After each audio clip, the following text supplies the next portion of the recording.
할렐루야. 네, 여러분들의 얼굴을 보니까 너무 기쁘고 반갑습니다. 네, 요즘 코로나 시대에 누가 그런 말을 하더라고요. 아직도 교회를 다니십니까? 그러더라고요. 그러니까 코로나가 오고부터는 교회에 발걸음을 끄는 사람들이 굉장히 많다는 것입니다. 그러나 여러분들 이렇게 주일마다 열심히 성전에 나오는 여러분들 보니까 너무나 기쁘고 감사합니다. 여러분, 내가 예수를 믿고 난 뒤로부터 간혹은 마음이 흔들리고 불안하고 그럴 때 마음이 힘들고 할 때도 있지만, 그렇지만 예수님께 기도하면은 내 마음이 평안해지고 나는 아무 근심 걱정이 없어진다. 이렇게 경험하고 생각하는 사람이 예수를 가장 잘 믿는 사람입니다. 우리가 예수를 믿을 때 내 마음이 참으로 평안하다. 그 평안함을 경험하고 살아가는 사람이 가장 예수님을 잘 믿는 사람이고 그 사람이야말로 행복한 사람인 것입니다. 마음의 평안이라는 것은 이처럼 중요한 것입니다. 우리가 아무리 세상의 모든 것을 다 가졌다 하더라도 내 마음이 평안하지 못하다면 그 사람은 결코 행복한 사람이 아닌 것입니다. 이처럼 마음의 평안이라는 것이 이처럼 중요한 것입니다. 그러나 우리의 마음의 평안을 빼앗아가는 5가지의 적이 있다고 합니다. 우리의 마음의 평안을 빼앗아가는 5가지의 적은, 첫째는 탐욕인 것입니다. 소유욕이라는 것입니다. 나는 꼭 저것을 가져야 되겠다. 나는 모든 것을 가져야 되겠다. 그런 탐욕, 소유욕이야말로 우리 마음의 평안을 빼앗아가는 것입니다. 여러분, 모든 것을 다 가졌다고 해서 결코 행복한 사람이 되는 것은 아닌 것입니다. 우리의 마음의 평안을 빼앗아가는 첫 번째 적이 탐욕, 소유욕이라는 것입니다. 그리고 두 번째의 적은 무엇이냐? 야욕, 성취욕입니다. 나는 반드시 그런 사람이 되고야 말겠다. 난 반드시 성공한 사람이 되고야 말겠다. 그런 야욕, 성취욕, 그런 지나친 욕심이 우리의 마음의 평안을 깨트리는 것입니다. 그리고 세 번째는 질투입니다. 내가 못 살았어가 아니고 나보다 저 사람이 더 잘 사니까 시기 질투하고, 그런 시기 질투를 가진 그 마음에는 결코 마음의 평안이 있을 수가 없는 것입니다. 그리고 네 번째 적이 바로 분노. 마음에 불같은 분노가 일어나고 화가 나는 것이에요. 우리 요즘 현대인들은 분노 조절 장애를 앓는 사람들이 많다고 합니다. 내 마음속에 분노가 일어날 때 내 마음을 내가 다스릴 수가 없다는 것입니다.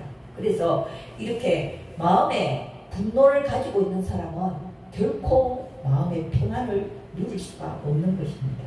그리고 5번째 적은 교만인 것입니다. 교만은 나 자신이 어떤 사람인가를 인정하고 겸손하게 받아들일 수 있는 사람, 그 사람이야말로 마음의 평안을 누릴 수가 있는 것입니다. 허황된 교만에 붙들려서 살아가는 사람에게는 결코 마음의 평안이 있을 수가 없는 것입니다. 어떤 유명한 사람이 이런 말을 했습니다. 근심과 싸워서 이기는 방법을 터득하지 못한 사람은 일찍 죽는다. 일찍 죽는다. 그러니까 내 마음속에 근심이 쌓일 때 내가 그것을 이기는 방법을 터득해야 된다는 것입니다. 어떻게 하면 내 이 근심과 이 걱정을 내가 이길 수 있는가? 그런 정신적인 능력, 그런 능력이 자기 안에 있는 사람만이 건강을 유지하며 살아갈 수 있는 것입니다. 여러분, 우리 신앙생활도 마찬가지입니다.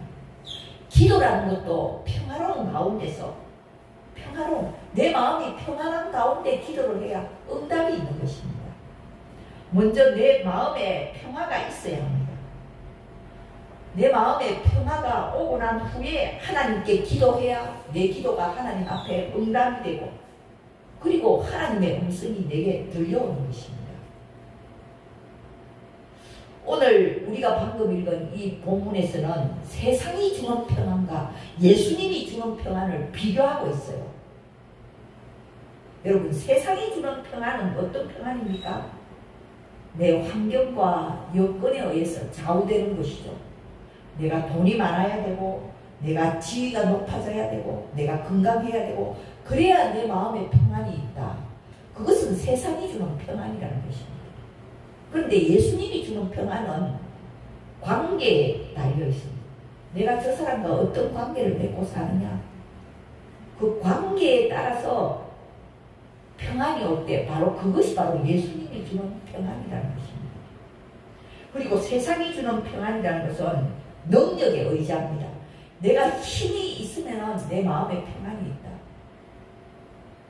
어떤 예수 믿는 오랫도록 믿었던 할머니가 그런 말을 합니다. 이제 내가 늙어서 힘이 없으니까 모든 것이 짜증이 난다. 바로 그것은 세상이 주는 평안을 갖다 바라기 때문인 것입니다. 세상이 주는 평안은 그런 거예요. 내가 힘있고 건강하면 나의 마음속에 평안이 있다. 바로 그것이 세상이 주는 평안인 것입니다. 그러나 예수님이 주는 평안은 영적인 관계에 기초하는 것입니다.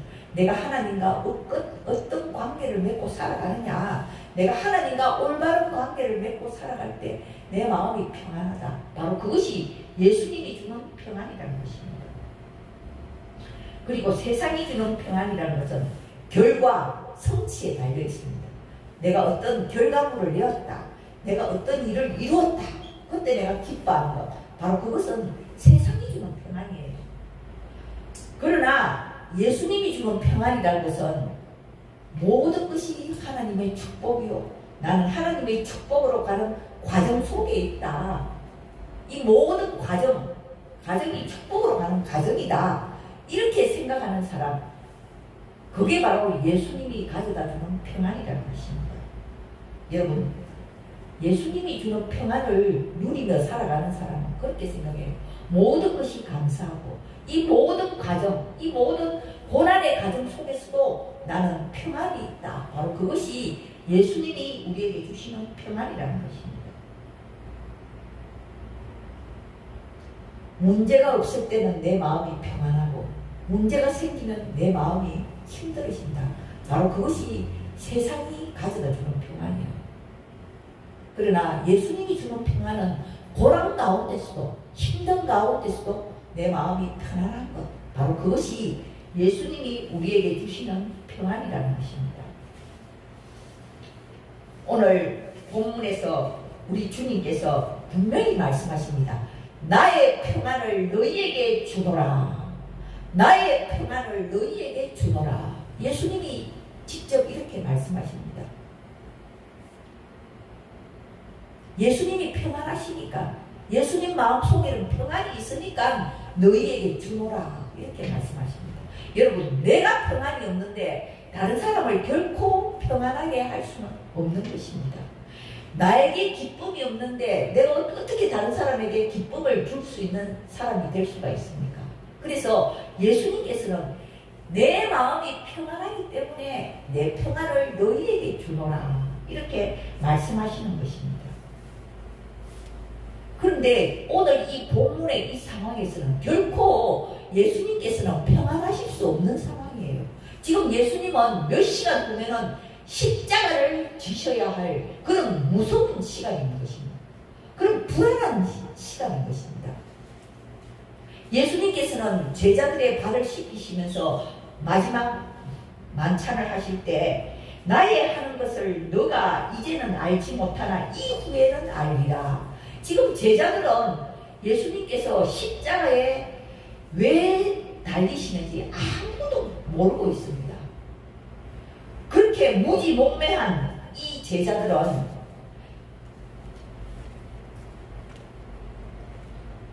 예수님께서 하시는 그 말씀을 알지도 못하고, 그리고 가룟 유다는 예수님을 배반하고, 그리고 베드로는 내일 아침이면 예수님을 모른다고 부인하며 도망갈 그런 작자가 주님 앞에서 제가 죽더라도 주님을 따르겠나이다 이렇게 호언장담할 때, 예수님께서는 이 베드로가 3번이나 나를 부인할 것을 다 알고 계시는 그런 상황이에요. 자기는 이제 십자가를 지고, 그리고 이 제자들은 다 자기를 버리고 뿔뿔이 다 흩어질 것이다, 이런 모든 것을 다 아시는 이런 비통한 상황 가운데서도 예수님께서는 나는 평안하다, 내 평안을 너희에게 주노라, 이렇게 예수님께서 말씀하시는 것입니다. 그렇다면 예수님의 이 평안은 어디에서 오는 것일까요? 어떻게 이렇게 십자가를 눈앞에 두고도 예수님께서는 나는 마음이 평안하다, 내 평안을 너희에게 주겠다, 이렇게 말씀하실 수가 있는 것입니까? 예수님이 가지신 이 평안이 어디서 오는 것입니까? 오늘 본문 30절 말씀을 우리가 다시 한번 읽어보도록 하겠습니다. 30절 말씀, 자, 시작. 이후에는 내가 너희와 말을 많이 하지 아니하리니 이 세상에 임금이 오겠습니다. 그러나 그는 내게 관계할 것이 없으니. 예수님께서는 이제 세상에 임금이 와서 나를 십자가에 매달 것이다. 그러나 그는 나와 관계가 없다. 내가 십자가에 죽는 것과 그것은 아무 관계가 없다는 것입니다. 그러니까 세상 임금이 와서 나를 죽이더라도 나의 이 평안과는 아무 관계가 없다는 것입니다. 예수님이 그 마음속에 있는 그 평안이라는 것은 정치적인 상황이 어떻게 되든지, 세상이 어떻게 변하든지 내 마음속에는 늘 평안함이 있다, 그렇게 지금 말씀하시는 것입니다. 그러니까 예수님이 가신 이 평안이라는 것은 아주 적극적인 평안이요, 모든 것을 초월한 그런 평안을 가지고 있다는 것입니다. 정치적인 상황이 어떻게 변하든지 세상 임금이 와서 나를 죽이려 해도 나는 그것과 상관이 없다는 것입니다. 왜냐하면 예수님께서는 하나님의 뜻은 반드시 이루어질 것이라는 것을 믿기 때문입니다. 내가 십자가에 죽는 것은 하나님의 뜻이기 때문이라는 것입니다. 다만 하나님의 뜻이 이루어질 따름이기 때문에 나는 정치적인 상황이 어떻게 변하더라도 나는 내 평안함은 그대로다. 예수님은 이렇게 귀중한 말씀을 하시는 것입니다. 여러분, 우리가 지금 이제 3월 9일 대통령 선거를 앞두고 있죠. 누가 대통령이 되든지 여러분, 이 세상이 크게 달라지는 것은 없습니다. 우리가 그것을 알아야 돼요. 정치적인 상황이 어떻게 변하든지 우리는 예수님처럼 나의 평안을, 그것과 아무 상관이 없다, 세상과는 상관이 없다, 우리가 그런 평안함을 가지고 사시기를 바랍니다. 그런 마음을 가진 사람은 어떤 상황에 처해도 항상 마음이 평안해요. 세상의 상황에 따라, 정치적인 상황에 따라서 흔들리지 않는다는 것입니다. 오늘 예수님이 가지신 평안함이 바로 그런 것입니다. 이 세상에 임금이 와서 나를 죽이더라도 그는 나와 상관이 없다, 이렇게 말씀하시는 것입니다. 그리고 예수님이 가지신 이 평안함이라는 것은 어디로 오느냐? 31절을 보면은 오직 내가 아버지를 사랑하는 것과, 예수님께서는 하나님 아버지를 사랑한다는 것입니다. 예수님께서는 하나님 아버지를 사랑하는 것, 이것을 나타내고자 하는 것입니다. 아버지를 전적으로 사랑하는 그 마음, 사랑하는 아버지가 나에게 주시는 이 십자가의 이 잔을 내가 받지 않겠나이까. 예수님은 그렇게 말씀하십니다. 하나님의 그 명령에 절대 순종하는 거예요. 예수님은 적극적으로 순종하는 것입니다. 여러분 가만히 생각해 보면은 내 마음속에 왜 평안함이 없을까? 왜 내 마음속에 평안함이 없고 이렇게 내 마음이 힘들까? 가만히 생각해 보면 우리가 하나님의 말씀을 어겼기 때문이에요. 하나님의 말씀을 따르지 아니하고 내 욕심을 따라갔기 때문에 결국은 내 마음의 평안을 빼앗기는 것입니다. 그러나 예수님께서는 아버지께서 주시는 잔을 내가 마시지 않겠나이까? 절대 순종하시는 마음을 가졌던 것입니다. 그리고 아버지를 절대적으로 사랑하는, 예수님은 하나님 아버지를 절대적으로 신뢰하고 사랑하는 마음을 가졌기 때문에 십자가를 앞에 두고도 마음이 평안할 수 있었다는 것입니다. 여러분, 우리가 죽음의 순간을 맞이했을 때도 하나님의 그 사랑, 내가 하나님께서 나를 사랑하시고 내가 하나님을 사랑하는 그 마음이 분명하다면 우리는 죽음 앞에서도 결코 흔들리지 아니하고 죽음을 두려워하지 아니하고 마음의 평안을 유지할 수가 있는 것입니다. 여러분, 어린아이들을 한번 보세요. 이 어린아이들이 부모님의 사랑을 얼마나 소중히 여깁니까? 잠을 잘 때도 혹시 부모님이 내 곁에 있나 없나 손을 더듬어서 이렇게 부모님을 찾는 거예요. 그래서 부모님이 내 옆에 있으면 그 어린아이는 안심하고 잠을 자는 것입니다. 이처럼 부모님을 사랑하는 그 마음이 굉장히 소중한 거예요. 우리도 하나님 아버지를 사랑하고 그리고 그 하나님께서 나를 사랑하신다는 그 분명한 사랑을 우리가 알기만 한다면 항상 우리의 마음속에는 평안함이 깃드는 것입니다. 오늘 이 주님께서는 그럼 너희들이 내가 주는 이 평안을 너희가 어떻게 받을 수 있느냐? 오늘 본문 26절에서 그 해답이 있습니다. 성령을 통해서 주시겠다고 말씀하고 있어요. 오늘 본문 26절 우리 다 같이 한번 읽어보겠습니다. 시작. 보혜사 곧 아버지께서 내 이름으로 보내실 성령 그가 너희에게 모든 것을 가르치고 내가 너희에게 말한 모든 것을 생각나게 하리라. 내 이름으로, 예수님의 이름으로 보내시는 그 성령, 그 성령이 너희에게 평안을 줄 것이다. 우리는 성령을 통해서 평안을 받을 수가 있는 것입니다.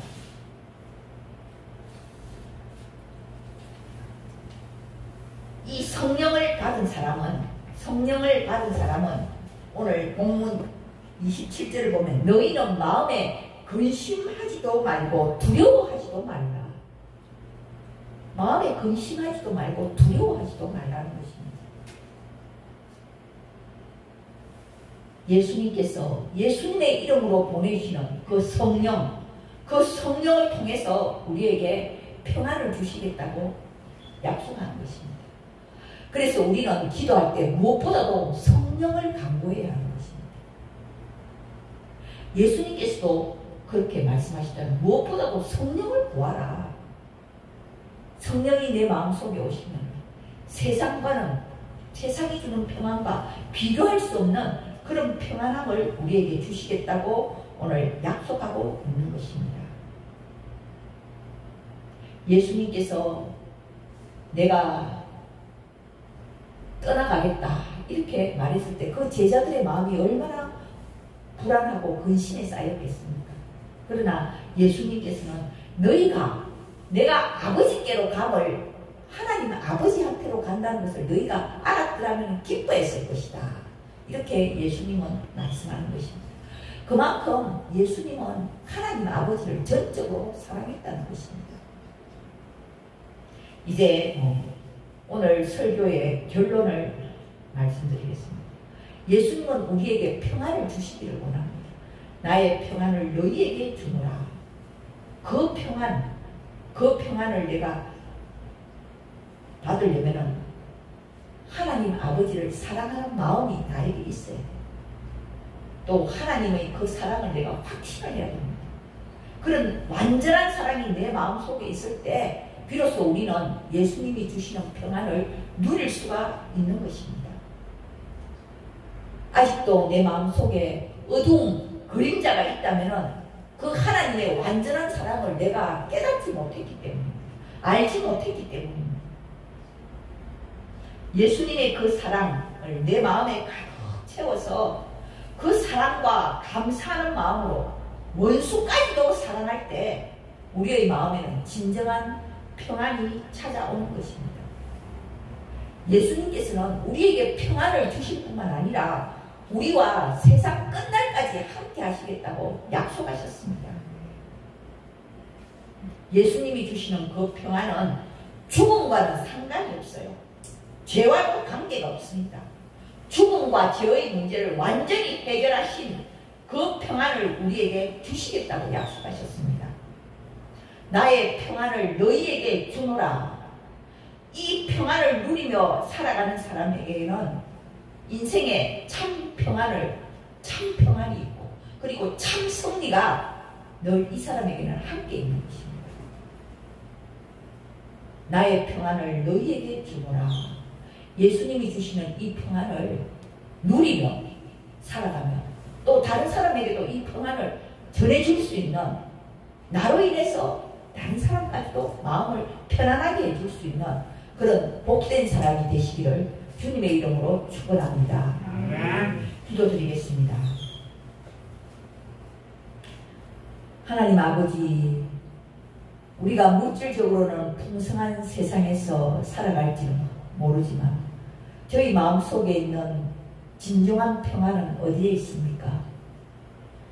이 세상의 평안을 기대하지 아니하고 오직 예수님께서 말씀하시는 나의 평안을 너희에게 주노라. 이 말씀을 늘 믿고 이 말씀의 능력으로 인하여 평안을 누리며 살아가는 성도님들 되게 하여 주시옵소서.